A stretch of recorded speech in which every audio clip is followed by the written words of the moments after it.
इस एडवेंचर से भरी कहानी की शुरुआत होती है रोमन साम्राज्य को दिखाते हुए, जो अपनी पूरी सेना लेकर अपने दुश्मनों पर हमला करते जा रहे थे, क्योंकि उनके सारे दुश्मन चाहते थे कि वो रोमन साम्राज्य पर कब्जा कर लें। लेकिन रोमन सैनिक अपनी पूरी जान लगा रहे थे उन्हें रोकने के लिए। चाहे कुछ भी हो जाए, वो अपने कॉन्टिनेंट को उनके हवाले नहीं करेंगे। इसी वजह से रोमन साम्राज्य वाले अपने सारे दांव पेच लगा रहे थे कि वो उन्हें हरा दें। वहीं दुश्मनों की टीम में हमें लूसियस नाम का एक आदमी दिखाया जाता है। लूसियस बहुत ही अच्छा योद्धा होता है और वो रोमन साम्राज्य के अपोजिट से लड़ रहा था। लूसियस अपनी वाइफ से सबसे ज्यादा प्यार करता था और उसकी वाइफ भी इस जंग में उसका साथ दे रही होती है। लूसियस को ऐसा लगता कि अगर उसकी वाइफ हमेशा सपोर्ट करती रहे तो वो कोई भी जंग जीत सकता है। लेकिन शायद इस बार उसकी कैलकुलेशन गलत रही, क्योंकि रोमन साम्राज्य की सेनाएं इतनी ज्यादा बढ़ चुकी थी कि उनके सामने वो टिक ही नहीं पाते। रोमन सैनिक लगातार लूसियस के कई सारे साथियों को मौत के घाट उतारते जाते हैं। यहाँ तक कि लूसियस अब बेबस हो चुका था कि वो अपने साथियों को बचाने के लिए क्या करे।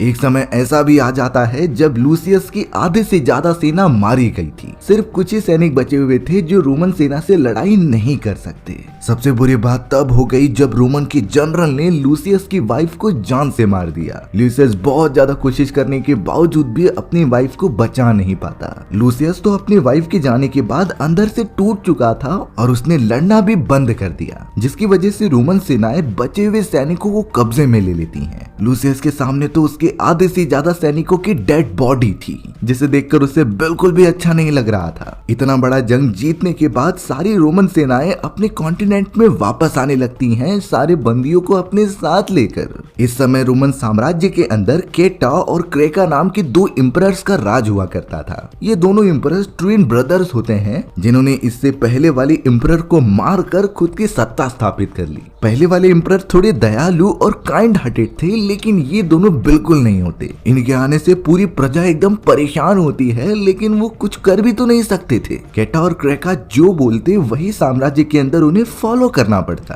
केटा और क्रेका अब जनरल मार्कस से मिलते हैं, जिन्होंने इस पूरी जंग को जीतने में मदद की थी। वो तो मार्कस के साथ जश्न मनाने की तैयारी कर रहे होते हैं, क्योंकि ये खुशी की बात थी कि उन्होंने मिलकर अपने दुश्मनों को खत्म कर दिया है। केटा और क्रेका ने तो ऐलान कर दिया कि हम इस खुशी में एक बहुत ही बड़ा जश्न रखेंगे, यानी कि ऑडियंस की एंटरटेनमेंट के लिए काफी सारी व्यवस्था की गई थी। अगले दिन हमें अब एक बैटल ग्राउंड दिखाया जाता है, जिसके चारों तरफ ऑडियंस बैठकर मजे लेंगे। बीचों बीच अब लूसियस और उसके कई सारे बंदी बनाए गए दोस्तों को रख दिया जाता है। वो एकदम निहत्थे थे और पता नहीं आगे चलकर उनके साथ क्या होगा। तब जाकर हमें पता चला कि उनके ऊपर बहुत ही जंगली बंदरों को छोड़ा जाएगा, जो इतने खतरनाक थे कि किसी इंसान को जिंदा ही निगल जाए। एक एक करके अब उन जंगली बंदरों का दरवाजा ओपन किया जाता है, जो सीधा भागते हुए उन सभी के पास जाने लगे। यहाँ लूसियस को कुछ विजन आते हैं। उसे ये सारी जगह जानी पहचानी लग रही थी जब वो छोटा हुआ करता था।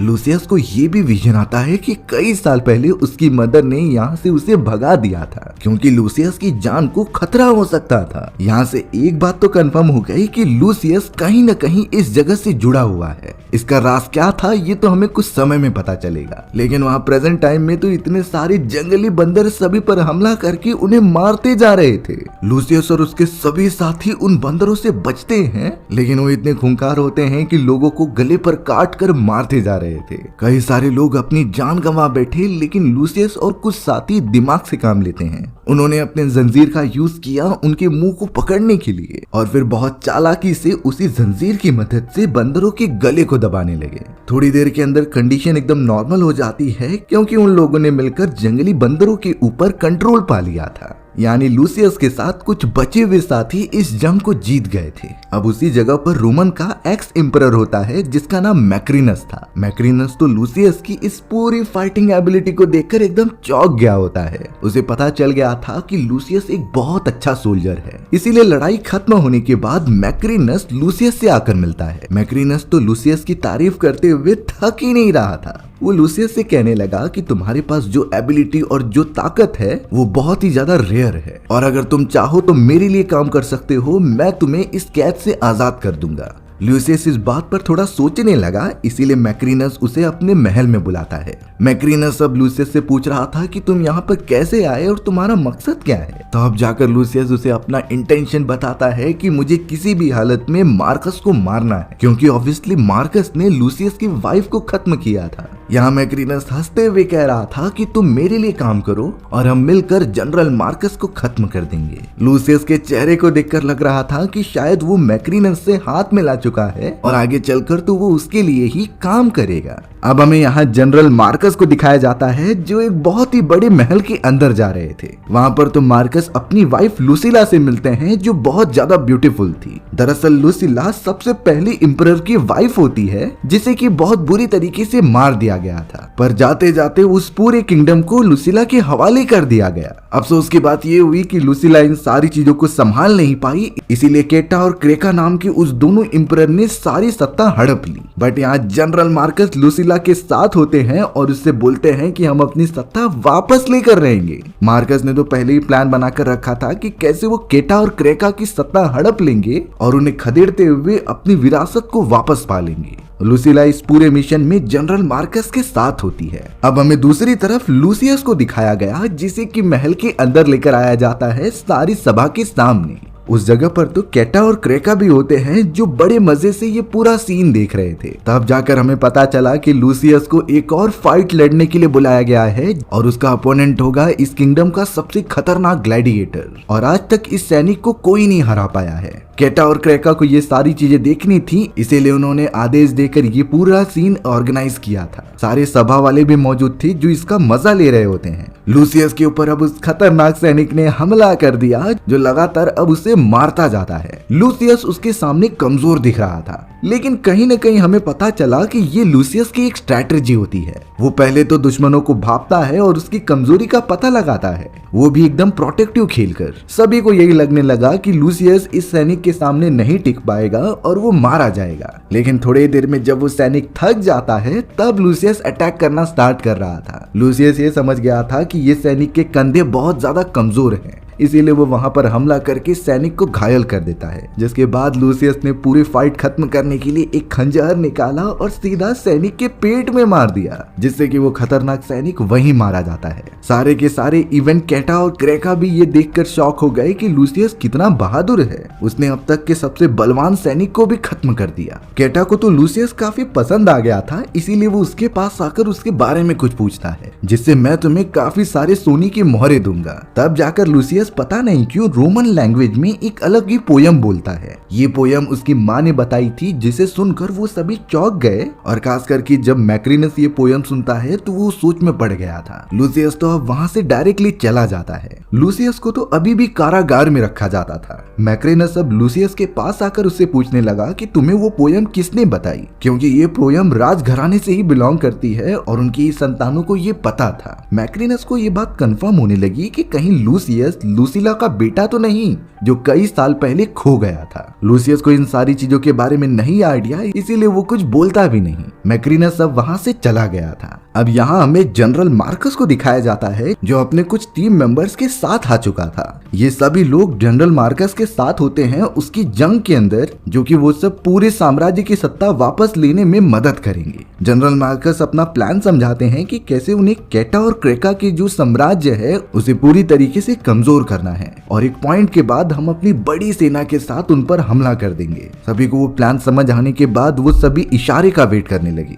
अब हमें यहाँ लूसियस को दिखाया गया जिसे कि एक और फाइट के लिए बुलवाया जाता है। लूसियस और उसके कई सारे दोस्तों को बैटल ग्राउंड में रखा गया और यहाँ केटा और क्रेका सारे ऑडियंस के साथ बैठकर ऑब्वियसली एंजॉय कर रहे थे। लेकिन इस बार उन सभी का मुकाबला किसी इंसान से नहीं बल्कि एक बहुत ही खतरनाक राइनोसॉर से होने वाला था। राइनोसॉर के ऊपर उसका कंट्रोलर बैठा होता है जो लोगों को कोड़ों से मारता है, यानी कि दोनों तरफ से बचना नामुमकिन था। राइनोसॉर बहुत ही ज्यादा गुस्से में जिसके भी सामने आता उसे पूरी तरीके से चकनाचूर कर देता। एक एक करके सारे लोग मारे जा रहे थे। इतनी बुरी हालत देखने के बावजूद भी सारी ऑडियंस इसे एंजॉय कर रही थी, जैसे कि उनके अंदर की इंसानियत अब मर चुकी है।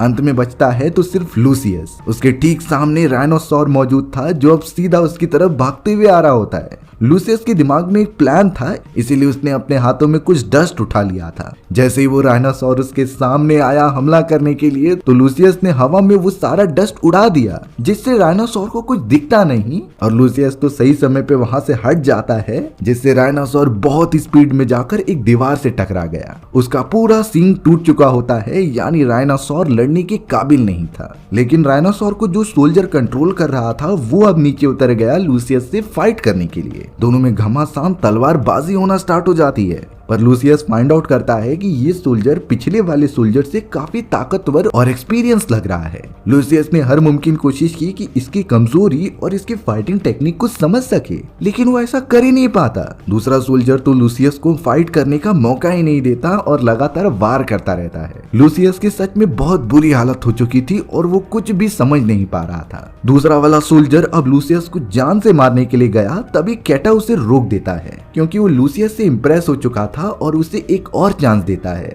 दोनों अब एक दूसरे के सामने फिर से लड़ेंगे, लेकिन इस बार लूसियस ने काफी बहादुरी दिखाई और उस दूसरे सोल्जर को भी मार दिया। यहाँ लूसियस फाइट खत्म होने के बाद वही पोयम वापस दोहराता है। अब इस पोयम को सीधा लूसिला ने सुन लिया था। लूसिला अब काफी डिस्टर्ब रहने लगी, क्योंकि उसे याद आता है कि ये पोयम सुनी हुई लग रही है। वो अपने महल के अंदर पता करने चली गई कि ये पोयम आखिर क्या है और इससे कैसे रिलेटेड है। बहुत ज्यादा सोचने पर जब वो अपने कमरे में जाके फोटोज देखती है, तब पता चला कि ये पोयम तो लूसिला ने अपने इकलौते बेटे को सुनाई थी जब वो साम्राज्य से कहीं दूर जा रहा था। लूसिला ने कई साल पहले जब उसका बेटा छोटा हुआ करता था, तो अपने बेटे की सेफ्टी के लिए उसे साम्राज्य से दूर कर दिया कि वो अपनी मदर और साम्राज्य को याद रखे और बड़ा होने के बाद वापस आए। अब यहाँ पर ये पता चलता है कि लूसिला ने लूसियस को वापस क्यों भेजा था। दरअसल बात ये थी कि उस टाइम लूसिला के हस्बैंड जो एम्परर हुआ करते थे, उनकी जंग में मौत हो गई थी और रूल ऐसे थे कि राजा के मरने के बाद उनके बेटे को सत्ता संभालने का परमिशन दी जाती। पर प्रॉब्लम ये होती है कि उस समय लूसियस बहुत छोटा हुआ करता था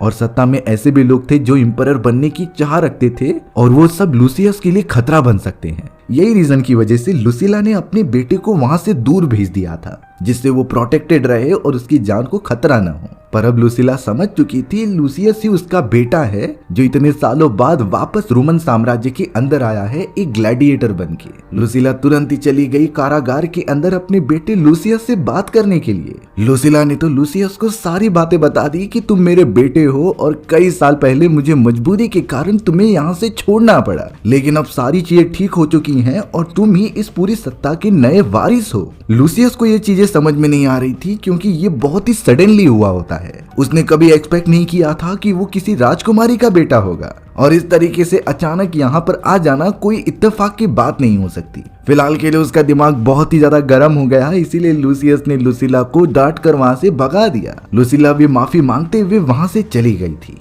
अब अगले दिन लूसियस और उसके सारे साथियों को किसी दूसरे जंग के लिए तैयार किया जाता है। ये जंग अब किसी ग्लैडिएटर या फिर एक इंसान से नहीं होने वाली थी, बल्कि ये तो पानी के अंदर होने वाली थी, जहां सभी टीम एक एक नाव पर मौजूद होंगे। पर जो भी पानी में गिरेगा वो वैसे ही मारा जाएगा। कारण ये होता है क्योंकि पानी के अंदर खूंखार शार्क छोड़ी गई थी, जो इंसानों को पूरी तरीके से खाने से पीछे नहीं हटती। लूसियस और उसकी पूरी टीम नाव चलाना और तीरंदाजी की बहुत प्रैक्टिस करते हैं, क्योंकि उन्हें किसी भी हालत में हारना नहीं था और अपनी जान बचानी थी। वो दिन भी आ गया जब पूरी प्रजा के सामने पानी के अंदर नाव पे बैठ के वो सभी लड़ाई करेंगे। हर एक टीम के सोल्जर जीतने के लिए उतावले थे, पर लूसियस अपने कला का प्रदर्शन करता है और हर एक टीम के ग्लैडिएटर को मारने लगता है। लूसियस का कहना था कि अगर हम टीम के लीडर को ही खत्म कर दे तो उन्हें कमांड नहीं मिल पाएगा, जिससे कि पूरी टीम काफी कमजोर हो जाएगी। यही चीजें अब लूसियस की टीम भी अप्लाई करने लगी, जो अब बहुत अच्छी तरीके से वो मैच जीत जाती है।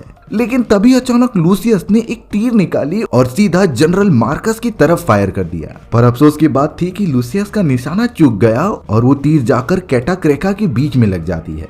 मार्कस ये देखकर चौंक गया कि आखिर उसके ऊपर किसने हमला किया, पर फिलहाल के लिए वो अपनी जान बचाकर वहां से जाने लगता है। लूसियस को तो अब यहाँ मार्कस से बदला लेना था, क्योंकि उसने मार्कस की वाइफ को मारा जो होता है। पर अब यहाँ लूसिला सीधा मार्कस के पास आकर ये बता देती है कि लूसियस मेरा बेटा है, जो इतने सालों बाद वापस आ चुका है। लूसिला ने एक और बात कही कि इस पूरे सत्ता का हकदार लूसियस ही होगा। मार्कस बहुत चौंक गया, क्योंकि वो खुद इस पूरे सत्ता को हथियाना चाहता था, पर उसके रास्ते में अब लूसियस आ चुका है।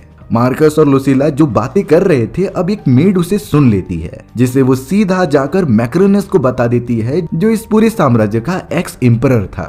मैक्रिनस को भी ये बात कंफर्म हो चुकी होती है क्योंकि उसे शुरुआत से ही शक था कि लूसियस लुसीला का बेटा है और उसने पहले ही लूसियस को अपना ग्लैडिएटर बनने का ऑफर दिया था। ये चीजें अब मैक्रिनस कई सारे सैनिकों को बता देता है, जिससे कि अब सत्ता के अंदर एक गर्माहट का माहौल बनने लगा। सारे सैनिक अब तुरंत ही आकर कैटा और क्रेका को भी ये बात बता देते हैं। यानी उन दोनों एम्परर्स को पता चल चुका था कि मार्कस बगावत करना चाहता है और लूसियस लुसीला का बेटा है जो आगे चलकर इस सत्ता को हथिया लेगा। कैटा क्रेका बहुत ही ज्यादा गुस्सा हो जाते हैं और उन्होंने मार्कस और लुसीला को बंदी बना दिया। यहाँ कारागार के अंदर लूसियस एक आदमी से अपने मरहम पट्टी करा रहा होता है। वो आदमी इस जगह पर बहुत पहले से रहता था, जिसे कि हर एक ग्लैडिएटर के बारे में पता होता है। उस आदमी ने लूसियस को देखकर कहा कि मुझे तुम्हें देखकर किसी की याद आती है। लूसियस नहीं समझ पाता कि ये क्या बोल रहा है, इसीलिए वो आदमी लूसियस को लेकर एक गुफा के अंदर चला गया जहाँ हर एक ग्लैडिएटर का नाम लिखा गया था। उसमें तो लूसियस के फादर का नाम मैक्सिमस भी लिखा होता है। वो दूसरा आदमी लूसियस को लेकर एक ऐसी जगह पर चला गया जहाँ लूसियस के फादर मैक्सिमस के कवच और सारे वेपन्स रखे गए थे। लूसियस को ये चीजें देखने पर अब अजीब तरीके के विजन्स आने लगे और वो समझ चुका था कि शायद लुसीला सही बोल रही थी। मैक्सिमस उसके फादर थे जो इस पूरे साम्राज्य के एम्परर होते हैं, पर उनकी मौत के बाद लुसीला ने अपने बेटे यानी लूसियस को यहाँ से भेज दिया था। लूसियस ने तो अब अपने फादर के वो सारे कवच और वेपन्स को अपने पास रख लिया था। अगले दिन हमें वही बैटलफील्ड दिखाई जाती है जिसके अंदर कैटा और क्रेका वही सारी ग्लैडिएटर्स की फाइट को एंजॉय कर रहे थे, लेकिन यहाँ पर और किसी को नहीं बल्कि उन्होंने मार्कस को लड़ने के लिए बुलाया था। मार्कस तो एक बहुत ही पुराना ग्लैडिएटर था और सभी उससे लड़ने से डरते थे, लेकिन सामने कई सारे सैनिक रख दिए गए जिससे मार्कस को लड़ना होगा। मार्कस उन सभी से बहुत बहादुरी से फाइट करता है और सभी को खत्म करता है, पर अब क्रेका आवाज देकर बुलाता है लूसियस को, जो सीधा मार्कस के ऊपर टूट पड़ा उसे मारने के लिए, क्योंकि उसने लूसियस की वाइफ की जान ली थी। दोनों काफी ज्यादा लड़ने लगे, पर एक मोमेंट के बाद मार्कस ने अपने हथियार फेंक दिए होते हैं क्योंकि वो लूसियस से लड़ना नहीं चाहता था और उसके सामने बैठ गया। लूसियस भी एक सच्चा योद्धा होता है,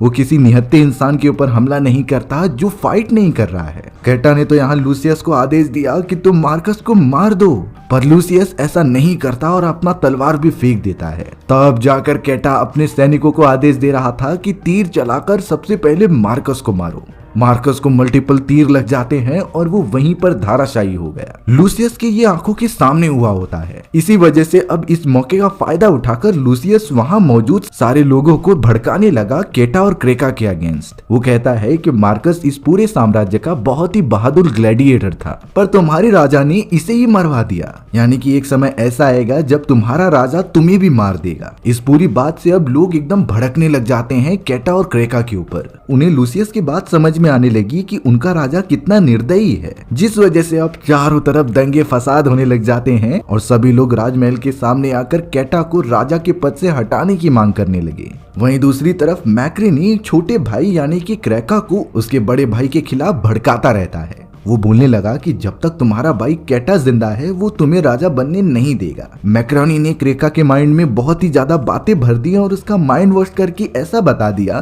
कि तुम्हें अपने भाई को मारना होगा तभी तुम राजा बन पाओगे। क्रेका यही बात समझ जाता है और सीधा एक वेपन लेकर अपने बड़े भाई को ही मार देता है। उसने तो उसका सर ही काट दिया था। मैक्रिनस तो पीठ पीछे एक चाल चल रहा था जिसे क्रेका बिल्कुल समझ नहीं पाता। वहीं अब हमें लूसियस के पास लुसीला आती हुई दिखाई देती है, जो कि उसे अपने फादर और शाही खानदान की एक अंगूठी दे रही थी। ये अंगूठी लूसियस के फादर की होती है। लूसियस भी अब समझ चुका था, इसीलिए वो अपनी मदर से माफी मांगता है और उनसे गले लगकर ये कंफर्म करता है कि भले ही वो मार्कस को नहीं बचा पाया, लेकिन मैं आपकी सुरक्षा बहुत अच्छी तरीके से करूंगा। लुसीला भी अब अपने बेटे के ऊपर पूरा भरोसा करने लगी थी। वहीं अब हमें सभा के सामने पता चला कि कैटा के मरने के बाद उसका छोटा भाई क्रेका इस पूरे साम्राज्य का नया राजा बनेगा। पर तभी एंट्री होती है मैक्रिनस की, जिसने अपने हाथों में बड़े भाई कैटा का सर पकड़ा था। उसने सभी को बता दिया कि छोटे भाई क्रेका ने अपने बड़े भाई को मारा है सत्ता अपने हाथ में लेने के लिए, जिस वजह से सारे मेंबर्स ये डिसाइड करते हैं कि क्रेका को राजगद्दी नहीं दी जाएगी। तब जाकर पता चला कि ये पूरा प्लान मैक्रिनस का है ताकि वो नया राजा बन जाए।